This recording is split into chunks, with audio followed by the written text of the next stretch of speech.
Bonjour et bienvenue au Bulletin de nouvelles locales en ce 1er octobre 2022. 5 écoles primaires de la MRC Maria-Chapdelaine auront la chance de profiter du programme de repas scolaire La cantine dans les écoles.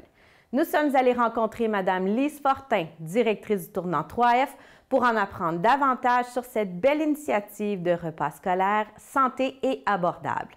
Chaque jour, c'est plus de 400 repas qui sont livrés dans les écoles participantes. Il s'agit d'un beau service pour nos enfants et il est toujours possible de s'inscrire. Cantine pour tous, c'est un excellent projet, un beau service d'offres alimentaires dans les écoles primaires. Alors, Cantine, c'est une grosse organisation québécoise dont le tournant 3F fait partie comme membre du conseil d'administration et membre élargi également. Alors, ça consiste à envoyer des plats chauds, une offre alimentaire de plats chauds, de plats cuisinés et végétariens aussi. Alors, dans les écoles primaires, pour ceux qui en font la demande. Alors, c'est une offre qui est très intéressante pour les parents.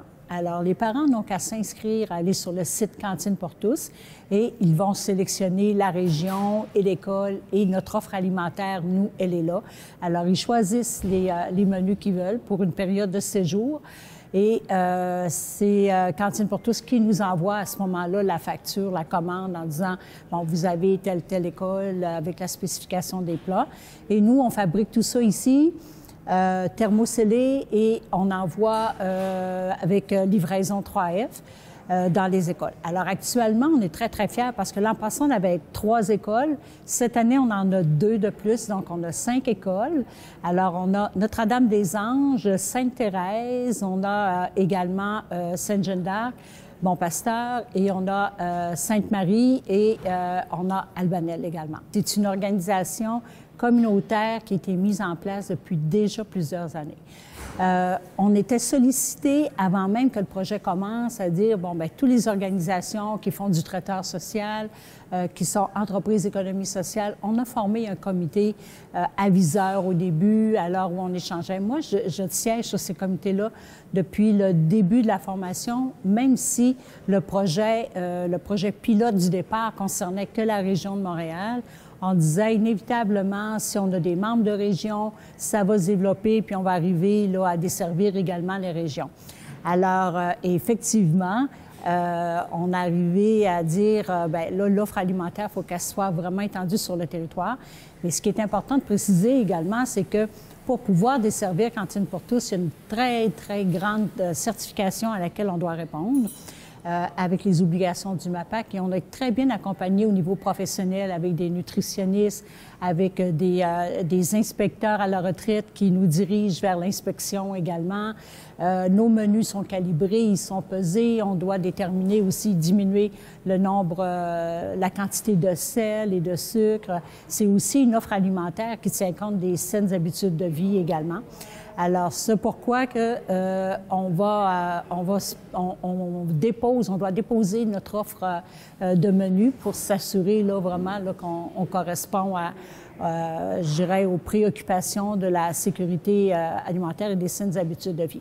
Alors, pour nous, Tournant 3F, on fait partie de l'organisation depuis le début et aussi, il faut être équipé pour le faire. Alors, ça, c'était un facteur qui a joué beaucoup sur notre candidature. Alors, on est depuis qu'on est arrivé ici, alors Tournant 3F, ça va faire 4 ans cette année. Alors, on a toutes les organisations pour le faire et on peut en prendre plus également. À chaque année, là, on rajoute et Cantine a obtenu également une belle nouvelle avec un budget qui va être en 2023 de beaucoup augmenter. Alors, le but, c'est vraiment de desservir toutes les régions du Québec. La première semaine d'entrée, déjà, on est à entre 140 et 170 par jour. Alors, on devrait monter à 400 par jour. Déjà, la semaine prochaine, là, on atteint pas mal de 400 par jour. On a investi, nous, dans l'équipement. On a investi dans les fours parce que faut arriver pour aller livrer la cantine dans les heures où les jeunes sont sur les heures du midi. On a investi également dans la livraison, d'où notre capacité d'augmenter notre capacité d'offrir notre offre alimentaire aussi. Et c'est servi, là, les nourritures, on s'est équipé également là, de ce qu'on appelle de cambreau, qui fait que la nourriture demeure chaude. On prend les températures à la sortie ici, on les reprend quand on arrive à l'école, on signe le bordereau là, de confirmation. Alors, c'est vraiment une organisation très, très professionnelle et très sécuritaire. On devrait atteindre, nos prévisions, c'est qu'on devrait, d'ici un mois et demi, là, être à 500 par jour. Bien, pour les parents, pour les écoles qui ont choisi Cantine pour tous, tous les parents, là, même qui font partie, dont leurs enfants font partie de l'école puis qui l'utilisent, qu'ils n'ont pas fait leur offre alimentaire ou ils n'ont pas utilisé notre service, il est toujours possible pour les parents de ces écoles-là de s'inscrire. Pour ajouter une autre école, c'est un processus annuel. Donc, ils font leur candidature, ils font leur demande auprès de l'organisation Cantine pour tous. On nous contacte et ça s'inscrit là, dans la prochaine année scolaire en dehors des 5 écoles aussi qu'on mentionne. Ce qui est intéressant aussi de mentionner que Cantine pour tous, maintenant aussi, on a Cantine pour tous dans les écoles, mais on a aussi Cantine à domicile, qui est un nouveau service. Alors, c'est le même principe aussi, mais c'est pas la même clientèle et c'est pas non plus les mêmes prix parce que sur Cantine pour tous, il y a un prix de solidarité. Alors, ce qui est très intéressant, c'est que nous, on ne reçoit que la commande et l'école à livrer et le nom, mais on ne sait pas du tout qui paye quoi. Alors, c'est une confiance totale aux gens qui l'utilisent comme bons citoyens en disant, bien, moi, j'ai la capacité de payer tel prix. Et nous, on n'est vraiment pas au courant de ça. Et c'est quelque chose de très important pour une région comme la nôtre où la proximité des parents, on connaît aussi nos clients dans d'autres, au marché Wahlberg notamment. Alors, on adore ce principe-là vraiment. Et c'est la facilité au niveau de la facturation aussi. Mais en allant sur Cantine pour tous, il y a aussi l'offre de cantine à domicile qui est offerte également. Alors, on a Papa Troulangue, mais Papa s'adresse vraiment à des gens en situation de vulnérabilité, soit par la santé, l'âge, vivre seul. Et Cantine à domicile s'adresse à toute la population, des gens qui font leur commande. Et on est au tout début et déjà, on a une très, très belle réponse de Cantine à domicile aussi. Mais c'est vraiment notre fierté. C'est quelque chose là, dont on a l'impression de contribuer à la vie des gens. On a l'impression de changer quelque chose aussi. Et en même temps, bien, c'est notre passion de faire de la cuisine. Alors, on est très fiers aussi d'accueillir toute une belle équipe de professionnels qui viennent ici travailler en sachant qu'ils changent quelque chose dans le monde.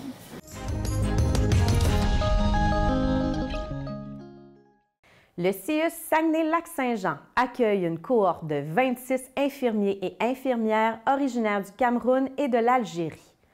Parmi ceux-ci, Dolbeau-Mistassini a la chance d'en accueillir 6 qui s'installeront temporairement à la Maison du Bel-Âge et suivront une formation d'1 an avant de pratiquer la profession. Nous avons rencontré Dominique Gagnon afin d'en apprendre plus sur eux. 6 infirmières qui arrivent à Dolbeau, c'est vraiment exceptionnel. D'habitude, là, au niveau du cégep de Saint-Félicien, il en sort 2, 3, 4, 5 par année. Si on en arrive 6 de plus, on vient de doubler. Donc, c'est vraiment un apport important pour le maintien des services dans la communauté.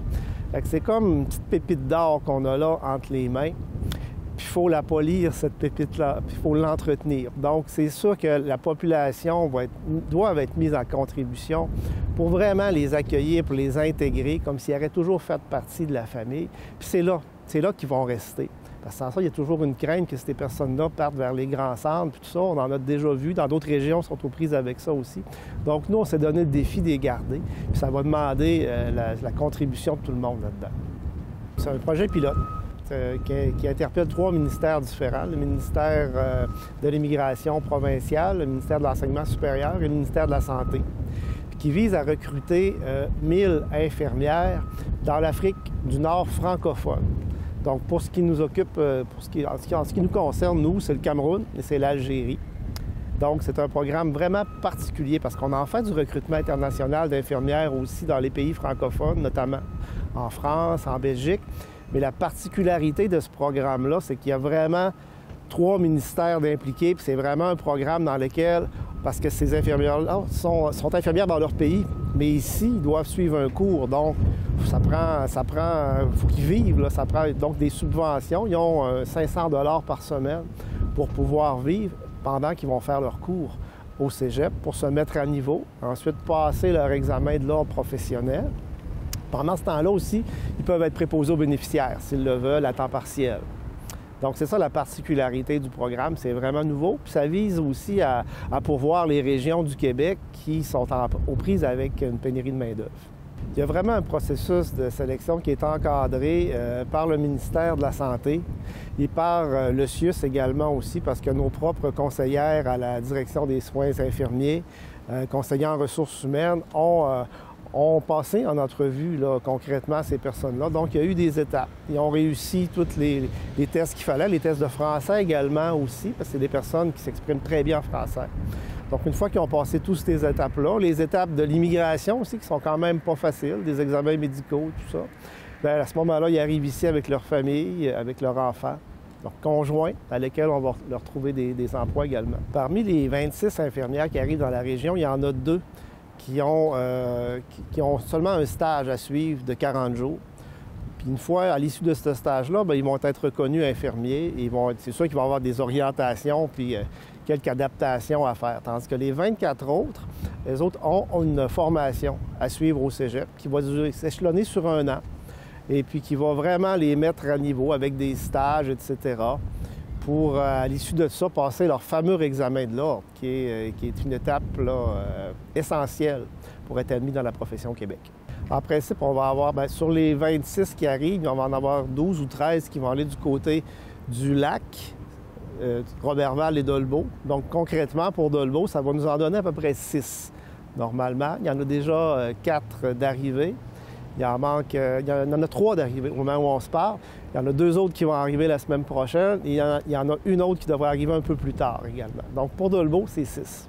Lors du processus de sélection, on leur parlait de la région. On leur faisait voir la région. Il y a eu plusieurs rencontres en Teams avec eux où on les expliquait, le climat, tout ça. Puis il y en a qui sont très bien renseignés. Il y en a même qui me challengeaient par rapport à la distance entre Roberval et Saint-Félicien et Roberval et Dolbeau.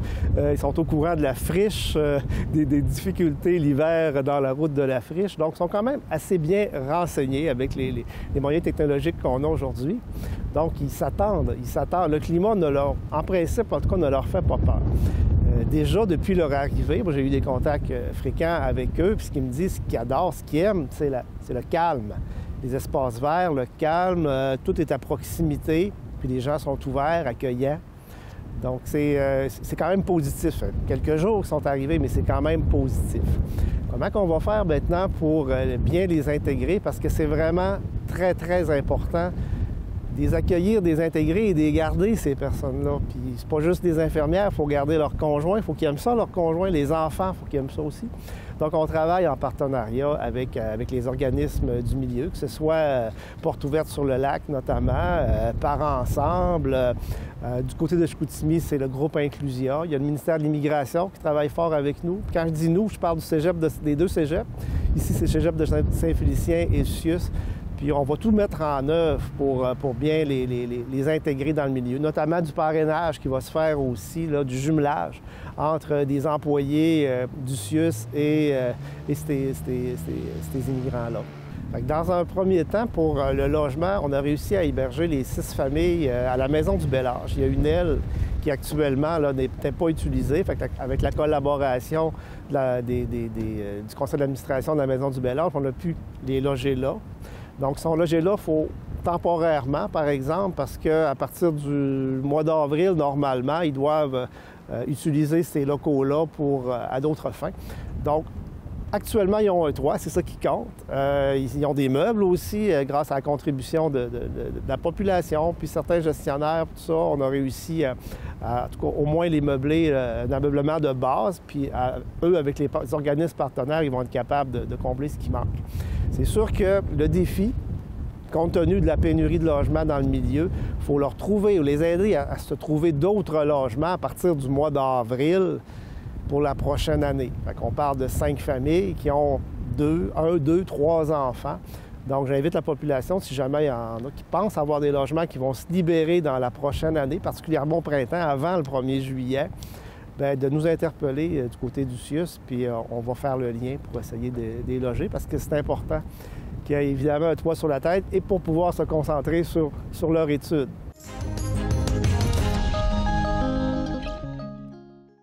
Cette année, la Semaine mondiale de l'allaitement maternel a lieu du 2 au 8 octobre. Pour l'occasion, la Maison de la famille Part Ensemble organise le 5 octobre prochain un déjeuner famille au motel Chute des Pères. Encore aujourd'hui, il est important de sensibiliser la population sur l'allaitement et tous les avantages qu'il apporte. Alors, allons voir Nadia Dallaire et Stéphanie Gagnon qui nous en parlent. Donc, la Semaine mondiale de l'allaitement maternel est soulignée à chaque année. Puis, cette année, on a un thème qui est particulier. On a un thème à chaque année qui est différent. Donc, c'est Go l'allaitement, éduquer, soutenir et encourager l'allaitement maternel. On profite de cette semaine-là pour parler de l'allaitement. Donc, vraiment là, de sensibiliser puis de dire, OK, parlons-en, c'est quelque chose de naturel, c'est quelque chose de sain. Donc, pourquoi pas en profiter pour dire, ben savez-vous quoi, c'est positif l'allaitement. Puis, par contre, des fois, c'est de donner l'espace aux parents de dire, ben oui, c'est quelque chose de positif. On parle souvent des bienfaits, mais des fois, on parle un peu moins de, qu'est-ce qui peut être difficile dans l'allaitement maternel. Donc, c'est ça. C'est aussi de se donner l'occasion de jaser de tout ça. Puis, c'est vraiment là, de dire, nous, on organise toujours un déjeuner justement pour laisser cette place-là à cette discussion-là pour les parents. Au niveau organisationnel, il y a dans les hôpitaux qu'on essaie depuis des années d'avoir des changements dans les pratiques, dans les façons de faire pour venir favoriser l'allaitement maternel, la mise en place de l'allaitement maternel. Fait que à ce niveau-là aussi, il y a eu beaucoup de changements au fil des années. Là. Fait que c'est toujours positif. Juste le lien que, en tant qu'organisme communautaire, on a avec le CIUS, avec le lien avec les infirmières, la promotion de l'allaitement, la promotion des services en allaitement aussi, parce qu'on sait que les infirmières, quand tu vas accoucher, après ça, souvent, nous, à Part Ensemble, on est un lien, là, par après, là, c'est souvent nous qui va offrir le soutien à l'allaitement. Donc, juste de se faire connaître du CIUS. Puis ça, c'est quelque chose qu'on a accompli au fil des années, là, de se faire connaître, là, puis de faire connaître nos services. Dans le fond, le déjeuner des familles, donc c'est ouvert à tous. Puis les activités qu'on va offrir, c'est vraiment une séance photo, un déjeuner. Puis ça va se faire au motel Chute des Pères à Mistassini. Donc, c'est vraiment une assiette que les gens vont commander. Pour s'inscrire, il y a un formulaire d'inscription en ligne. Donc, sur notre page Facebook Maison de la famille Part Ensemble, vous allez pouvoir trouver le lien d'inscription. C'est important de s'inscrire avant vendredi, le 30 septembre. Bien sûr, les papas sont invités. On invite même les grands-parents. On invite vraiment nos familiales. Là. Donc, chaque personne peut venir accompagner d'un ami. C'est ça. Donc, c'est pour les enfants, peu importe l'âge, ça peut aller jusqu'à 10 ans, il n'y a pas de problème. On sait que les enfants sont parfois à l'école, mais c'est ça. Donc, il n'y a pas de limite d'âge non plus pour les enfants. À la Maison de la famille Part Ensemble, il y a une panoplie de services qui sont offertes aux familles et aux mamans par rapport à l'allaitement. Première des choses, il y a le marrainage d'allaitement qui est un besoin qu'on se rend compte qu'il y a dans la communauté aussi.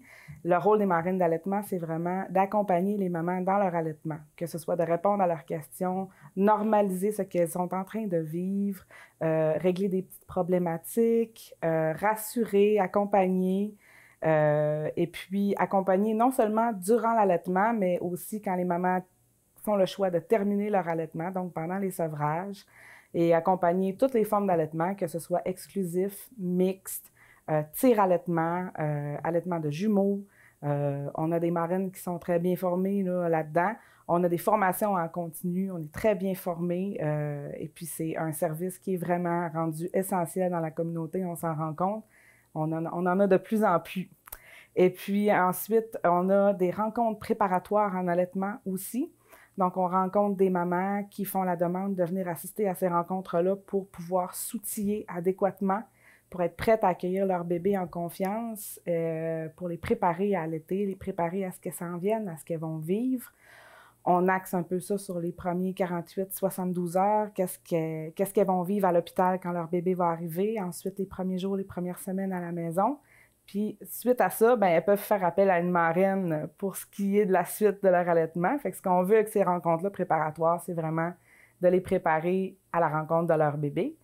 Et puis, on a aussi des causeries allaitement, donc des mamans qui ont déjà accouché, ou les mamans bedaines sont invitées aussi, qui veulent venir partager leur expérience, briser l'isolement aussi. Des fois, on est un peu seul à la maison quand on allaite. Fait que ces mamans-là sont invitées à venir se rassembler au salon de la maison de la famille, discuter, partager leur vécu. On parle de toutes sortes de choses, des expériences d'allaitement. Des fois, on passe la rencontre à se raconter nos accouchements. C'est vraiment quelque chose qui est bénéfique aussi pour les mamans de savoir qu'elles ne sont pas les seules à rencontrer toutes les petites difficultés qu'on peut rencontrer dans le début d'une maternité. Fait que c'est vraiment des beaux services qui sont offerts par la Maison de la famille. N'importe quelle maman qui est dans la MRC Maria-Chapdelaine peut appeler chez Parents Ensemble ou faire appel à la messagerie Facebook aussi. C'est préférable d'appeler pour faire la demande d'une marraine d'allaitement. Et puis, nous, on prend souvent, ça va être répondu dans les 24-48 heures suivant la demande. On fait du marrainage prénatal, donc on fait des rencontres préparatoires en allaitement plus personnalisées avec les mamans qui sont déjà jumelées. Puis, on fait du marrainage aussi de mamans qui ont déjà accouché. Puis, il n'y a pas de délai suivant la naissance de ton bébé où tu peux faire appel à une marraine. On peut faire appel à une marraine pour un sevrage quand notre bébé est rendu à 18 mois. Là. Il n'y a aucun problème. Là. Il n'y a pas de délai prescrit. On a encore quand même beaucoup de tabous. Ça peut être ne serait-ce que d'allaiter en public. C'est encore tabou. Il y en a encore qui pensent qu'il faut aller dans les salles de bain pour allaiter, mais non, on a le droit d'allaiter partout, n'importe où, puis c'est un droit que les femmes ont, mais c'est pas connu de tout le monde. Donc, des fois, on va avoir, les femmes vont parfois avoir des commentaires par rapport à ça. Donc, nous, on travaille justement à la mise en place d'une route du lait. On travaille à la mise en place d'environnements favorables aussi à l'allaitement maternel, justement pour éviter que ces femmes-là qui veulent allaiter dans les restaurants, dans les commerces, bien, qui évitent de se faire demander d'aller allaiter dans la salle de bain. Donc, nous, on est allé à la recherche il y a quelques années là, des différents endroits qui se disaient favorables à l'allaitement maternel. Fait que ça, c'en est un tabou. Il y a aussi par rapport à la réussite ou non de l'allaitement. Souvent, on m'entend « Ah, moi, j'ai pas réussi à allaiter, ah, j'ai pas... » Mais nous, on croit que chaque allaitement est une petite victoire. Donc, chaque parent le vit à sa façon. Donc, si tu as allaité une fois, ben c'est une fois de plus que tu as donné à ton bébé. Puis, chaque femme... on va valoriser cet allaitement-là, que ce soit pendant une journée ou pendant un an, ben, ça va être un peu la même, ça va avoir la même importance parce que les femmes vivent pas nécessairement toutes le même type d'allaitement, puis les mêmes difficultés.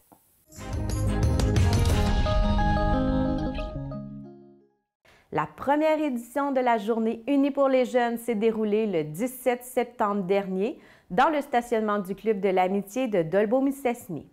Organisée par la table de concertation jeunesse Maria-Chapdelaine, les différents organismes membres invitaient la population afin de l'informer et d'échanger sur tous les services offerts aux 0-35 ans de notre milieu avec des activités divertissantes. Petits et grands ont pu en profiter pour s'amuser et discuter à travers les différents kiosques offerts.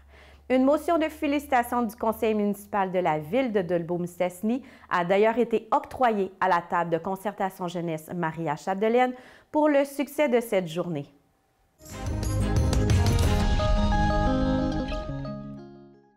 Le coordonnateur programmation et promotion Michel-André Fradette nous présente l'offre de spectacles pour le mois d'octobre. Allez sur le site comitédespectacles.com pour acheter vos billets. Pour le mois d'octobre, à la salle de spectacle, on a 7 événements à vous présenter. On commence ça avec Phil Roy le 1er octobre à 20h. C'est un samedi. Donc, Phil Roy qui vient pour son 2e spectacle. Et on a déjà les 2 tiers des billets de vendus. Donc, pour les gens qui ne se sont pas encore procurés leurs billets, c'est le temps. Également, dimanche le 2 octobre, c'est les Journées de la culture à la salle de spectacle. Donc, on invite la population à venir dès 13h pour venir voir des kiosques de tous les organismes, de plusieurs des organismes culturels d'ici. Donc, les chorales, les troupes de danse, le ciné-club, etc. Donc, l'événement est gratuit au complet. On invite les gens à se présenter à 13h pour les kiosques. Ensuite, à 15h, on invite les gens à transférer dans la salle pour la dernière représentation du spectacle de théâtre Jean-Claude. En fait, la pièce de théâtre Jean-Claude, écrite par Matt Lévesque et Simon Trottier, les humoristes d'ici. Donc, qui ont créé le Théâtre du Bien-Beau, le Théâtre du Bien-Beau. Donc, ils ont fait la représentation, ils ont présenté cette pièce-là tout l'été au Club de l'Amitié. Puis là, on offre aux gens une dernière chance de l'avoir. Dimanche, le 9 octobre à 14 h, donc dimanche en après-midi, on reçoit le duo Alteris. C'est un duo hautbois et piano qui viennent nous présenter certains des plus beaux airs d'opéra au hautbois, corps anglais et piano. Jeudi, le 13 octobre, on reçoit Dominique Paquette. Il faut savoir que le spectacle est complet, mais je mentionne que c'est un report dû à la COVID. Le spectacle avait été reporté. Donc, ceux qui ont acheté des billets à l'époque et que le spectacle a été reporté, bien, c'est là que ça se passe. Jeudi, le 13 octobre, à 20 h, vos billets vont être valides. Vendredi, le 14 octobre, on reçoit Mélissa Bédard. Ça aussi, c'est un report, dans le fond. Donc, les gens qui avaient acheté des billets à l'époque sont valides pour cette représentation-là du vendredi 14 octobre à 20 h. Donc, Mélissa vient nous chanter certains des grands succès de la francophonie à sa façon. Vendredi, le 28 octobre, on reçoit Patrick Normand qui fête ses 50 ans de carrière. Donc, il vient pour sa dernière tournée. Donc, c'est l'occasion, si vous ne l'avez jamais vu, c'est l'occasion de venir le voir. Le 28 octobre à 20 h, il reste peu de billets, donc j'invite les gens à faire vite. Dimanche, le 30 octobre, 20 h, on reçoit la nouvelle mouture de la pièce de théâtre Brou, avec entre autres Benoît Brière. Mais le spectacle est complet déjà. Mais on est très content de recevoir encore une fois cette pièce à la salle de spectacle.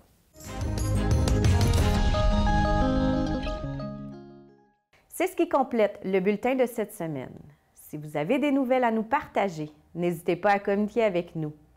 Pour plus d'informations locales, abonnez-vous et suivez-nous via notre page Facebook.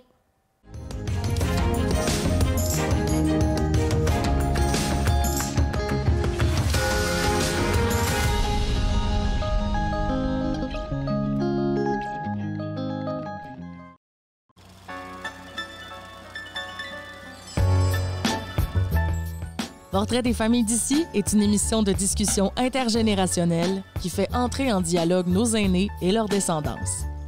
Découvrez à chaque épisode une nouvelle famille de la MRC de Maria-Chapdelaine qui échange sur son passé et raconte comment les membres ont laissé leur marque dans leur municipalité.